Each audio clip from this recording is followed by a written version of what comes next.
As a teen, I almost walked away from Judaism when I encountered traditions that were not always kind to women.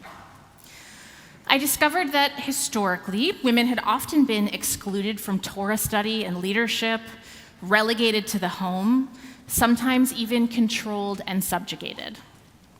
If this is the case, why am I here? But instead of giving in to despair or apathy, I turned to Torah. I read the stories of every woman in the Hebrew Bible. And while I found plenty to ruffle my feminist feathers, I also found stories of inspiration and strength. I learned that Hagar was the first to name God, that Rebecca introduced us to the concept of consent, that the women of Exodus risked their lives to defy Pharaoh, that Miriam and Deborah were renowned leaders and prophets.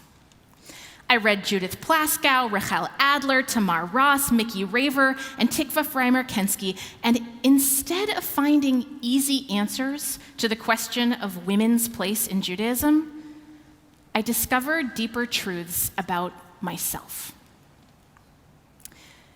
In this week's Torah portion, Parshat Toldot, Rebecca is pregnant with twins. The children struggled in her womb, our Parsha says, and she asked, "If this is so, why do I exist?" She went to inquire of God. What does it mean that Rebecca went to inquire of God? Our rabbis taught that this meant that she went to the Beit Midrash, the house of study.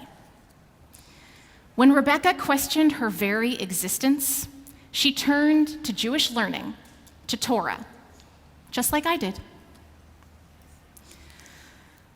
Many of us today are experiencing a personal crisis. Whether struggling in our careers or relationships, with family dynamics or community tensions, with public discourse or questions of identity, sometimes it's simply hard to get up and face another day. Maybe you find yourself careening between flashes of faith and overwhelm. Maybe your heart is shattered like the glass under the chuppah, a glass once forged in the fires of hope and beauty, but now crushed as a reminder that we carry not only joy, but grief. When we really feel the weight of something, when we have to confront the fragility of our lives, we ask, as Rebecca did, if this is so, why do I exist? But we can also follow her lead and turn to Torah. It doesn't always provide easy answers, but it always contains insight, sometimes unexpected insight. As Mary Oliver writes, "Someone I loved once gave me a box full of darkness. It took me years to understand that this too was a gift." When Rebecca struggled, God told her, "Two nations are in your womb. 2 separate peoples shall issue from your body.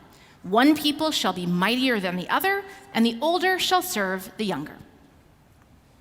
God doesn't sugarcoat what's coming. Rebecca is offered only truth. As Rav Avigail Halpern teaches, our sacred texts aren't here to soothe us. They're here to tell us the truth and make us look more deeply at the truths within ourselves. The word rabbi means my teacher. But one of the greatest joys I find in this work is that I never stop learning. From my research, from my students, from tradition. To be a teacher and a rabbi is to be a lifelong learner. And this is also what it means to be a Jew. The rabbis identified essential elements of Jewish living: honoring parents, performing kindness, embodying hospitality, visiting the sick, accompanying the dead, praying, pursuing justice, pursuing peace. yet they taught that the study of Torah is greater than them all. Why? Rabbi Akiva taught that the purpose of study is lilmod al manat la'asot, to learn in order to act. Study, our tradition teaches, is most important because it leads to action. If you feel helpless to heal what is broken, Torah reminds us of what each of us can do. Even Rebecca, after asking, "Why am I here?" went on to ensure that God's plan unfolded, that Judaism continued lador vador from generation to generation.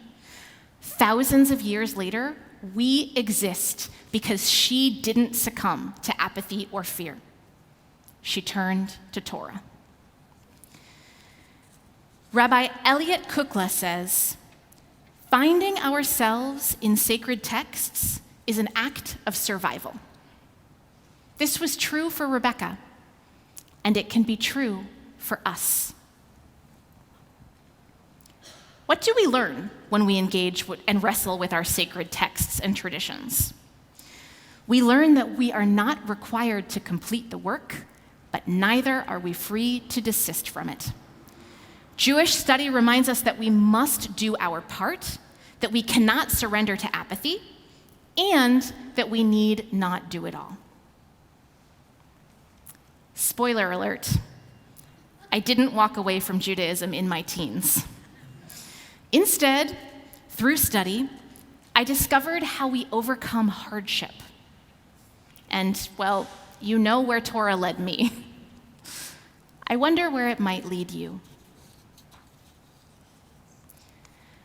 Torah study cultivates the ability to hold multiple truths and contradictory interpretations simultaneously, an essential muscle for contributing nuance to our world.